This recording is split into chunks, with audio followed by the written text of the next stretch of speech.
ನಾಗರಾಜ್ ಅವರ ಪರವಾಗಿ ಕನ್ನಡ ಜನತೆಯ ಪರವಾಗಿ ಸಿದ್ದರಾಮಯ್ಯ ಸಾಹೇಬರಿಗೆ ಸ್ವಾಗತ ಸುಸ್ವಾಗತವನ್ನ ಕೋರೋಣ. ಎಲ್ಲರೂ ಒಂದು ಜೋರಾದ ಚಪ್ಪಾಳೆ ಮೂಲಕ ಅವರಿಗೆ ಸ್ವಾಗತವನ್ನ ಕೋರೋಣ. ದಯಮಾಡಿ ನಿಂತ್ಕೊಂಡಿರೋರು ಎಲ್ಲ ಕೂತ್ಕೊಂಡ್ಬಿಡಿ, ಚೇರ್ಗಳಲ್ಲಿ ಕೂತ್ಕೊಂಡ್ಬಿಡಿ, ದಯಮಾಡಿ ಎಲ್ಲ ನಿಂತ್ಕೊಂಡ್ಬಿಡಿ.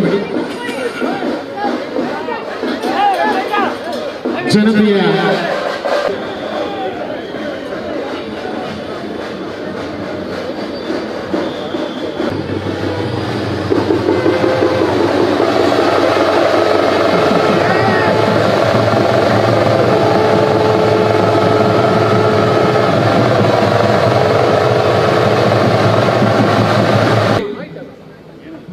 ಎಂಟನೇ ಬಾರಿ ಬಂದಿರತಕ್ಕಂಥದ್ದು ಸಿದ್ದರಾಮಯ್ಯನವರು.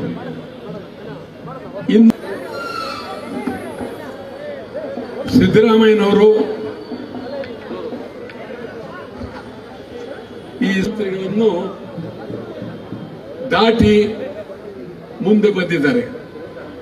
ಇದು ನಿಜಕ್ಕೂ ಬಹಳ ಇದೆಲ್ಲವೂ ಇದೆ. ನಾನು ಅನೇಕ ಬಾರಿ ಯೋಚನೆ ಮಾಡ್ತಾ ಇರ್ತೀನಿ, ಮುಖ್ಯಮಂತ್ರಿ ಸಿದ್ದರಾಮಯ್ಯನವರ ನಂತರ ಬೀದಿಯಲ್ಲಿ ರಸ್ತೆಯಲ್ಲಿ ಕೆಲಸಕ್ಕಾಗಿ ಕನ್ನಡಿಗರು ದಂಗೆ ಹೇಳ್ತಾರೆ.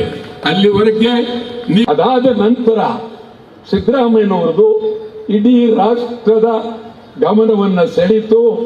ರಾಷ್ಟ್ರದ ಎಲ್ಲ ಮುಖ್ಯಮಂತ್ರಿ ಆದರೂ ಚಿಂತೆ ಇಲ್ಲ, ನಾನೇನು ಒತ್ತಾಯ ಮಾಡಕ್ ಹೋಗೋದಿಲ್ಲ. ಕಾವಿ ಬಟ್ಟೆ ಹಾಕೋದು ಬಿಡೋದು ನಿಮಗೆ ಸೇರಿದ್ದು, ನಾವೇನು ಒತ್ತಾಯ ಮಾಡಕ್ ಹೋಗಲ್ಲ. ಕಾರು ಬಹಳ ಅತ್ಯಂತ ಗೌರವ. ಈ ವಿಭೂತಿಯನ್ನ ವಿಶ್ವದಲ್ಲೇ ಆದರ್ಶ, ಪ್ರೀತಿ, ಅಭಿಮಾನ ಇಡೀ ಕರ್ನಾಟಕದ ಸಮಗ್ರ ಕರ್ನಾಟಕ ಏಕೀಕರಣ ಆದದ್ದು ಕನ್ನಡಿಗರಿಗಾಗಿ, ಕರ್ನಾಟಕ ನಾಮಕರಣ ಆದದ್ದು ಕನ್ನಡಿಗರಿಗಾಗಿ. ನೀವು ಕನ್ನಡಿಗ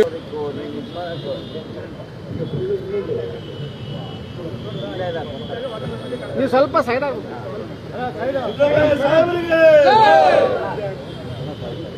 ಹಂಗೆ ಬಾ ಸರ್, ಸ್ವಲ್ಪ ಗಾಳಿ ಬಿಡಿ ಸರ್, ಇಲ್ಲಿ ಆ ನಗರಿ ಬಿಡಿ,